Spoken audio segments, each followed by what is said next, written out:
Je m'appelle Simon et j'ai passé mon enfance à détecter des objets perdus dans les livres Cherche et trouve que je feuilletais avec passion. Ma mère m'appelait œil de lynx, ce qui veut dire que je voyais rudement bien. Je trouvais tout ce qu'il y avait à trouver. Je balayais les paysages avec mes yeux et je relevais la tuque rouge, la boîte à lunch bleue ou la canne noire.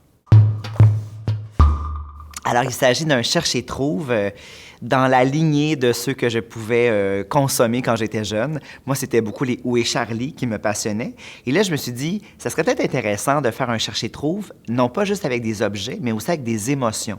Donc, il y a une dimension un peu plus poétique. Et donc, dans chacune des plages, on doit trouver l'enfant qui vit une émotion très, très précise. Donc, je dirais que c'est comme une espèce d'acte d'empathie, amener l'enfant à reconnaître les émotions vécues par ses amis autour de lui. Alors, c'est une idée conjointe. J'avais ça en dormance dans ma tête et c'est aussi l'idée de mon éditeur chez Victor Yanaïs qui m'a proposé ce projet hybride et ça résonnait avec une conviction chez moi, c'est-à-dire que pas nécessairement l'enfant, mais en général, l'humain manque souvent d'empathie et même souvent, les enfants ne connaissent pas très bien c'est quoi l'empathie. Donc, pour moi, c'est un outil qui peut permettre aux professeurs de montrer aux enfants c'est quoi exactement se mettre dans la peau des gens autour de nous. Ben l'inspiration, c'est moi-même.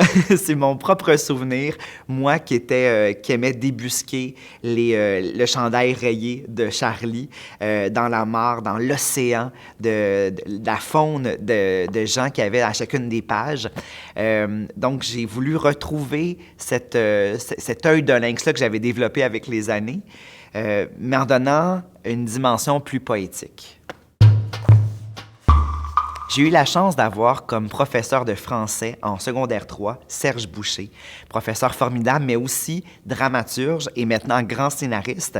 À l'époque, il commençait à écrire du théâtre et ça a été pour moi une bougie d'allumage. Je me disais, c'est possible d'écrire dans la vie, c'est possible d'en faire un métier.